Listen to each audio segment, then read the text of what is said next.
Today, Friday, 14th of March 1975, Head of State General Yakubu Gowon opened the 8.5 million naira Peugeot car assembly plant in Kaduna, northern Nigeria.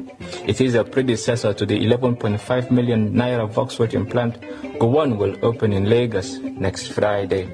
Built on a capacity to produce 20,000 cars per annum, it is owned by the federal government, Peugeot Automobiles of France, and a number of Nigerian shareholders.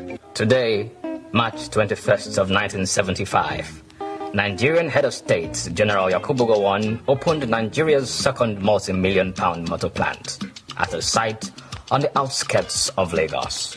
This is the second plant. The first in Kaduna. Gowon opened last week.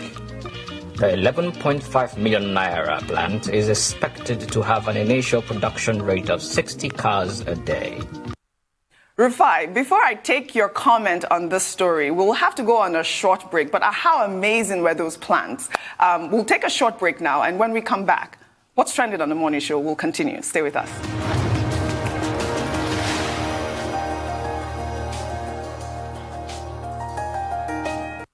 Welcome back to the Morning Show. We're still on What's Trending. Rufai, before we went on a break, I showed that amazing video of the former head of state, Yakubu Gowon, commissioning those two factories, the Volkswagen and the Peugeot factory, both in one in Lagos and one in Kaduna. Actually, I believe the one even in Lagos was commissioned using the sum of about 8.5 million naira at that time. I mean, it is such a huge difference from the past to now.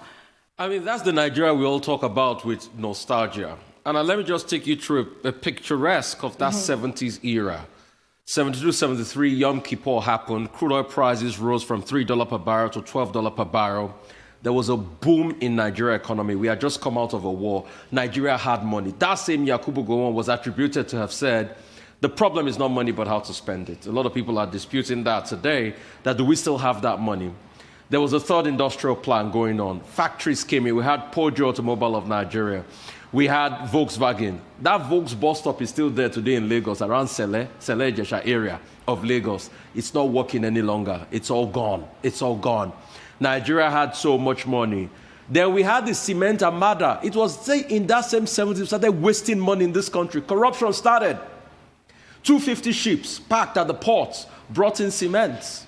Nothing to show for it.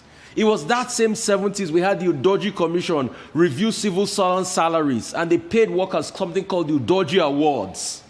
That same 70 was so glorious, but we never saved. And guess what ended it? We had a recession. In 83, once crude oil prices fell, we had a recession. And guess what we did? We blamed others for our problem, like we constantly blame people for our problem. We blamed the Ghanaians, and they said Ghana must go.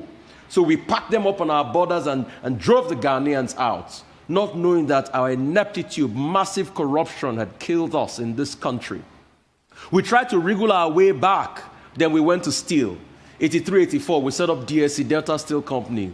We looked at Ajaokuta and some other steel company, but today no one is working. That same 70 was the sweet spot Nigeria missed to become an industrial nation.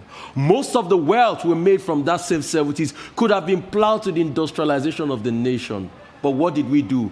We wasted and we frittered our resource away. Corruption was on the high, and we never looked back. Once we returned to democracy, there was massive corruption in this country. I just pray we get a chance again at victory. And what we will do with this chance will matter a great deal. Because Nigeria is a country that knows how to waste its opportunities. That's why where we are today, we wasted that swinging 70s. There was so much money. Let's not forget, in that same decade, that's when we set up the NNPC. Because there was money. But what did we do to it? Per income capital in Nigeria was $1,000. Rose from about $600 to about $1,000. Unemployment rate was less than 10% in that same 70s. The problem was not money, but how to spend it. But how did we spend the money? Wastefully and stupidly. Well said, Rufai. Dr. Abati, your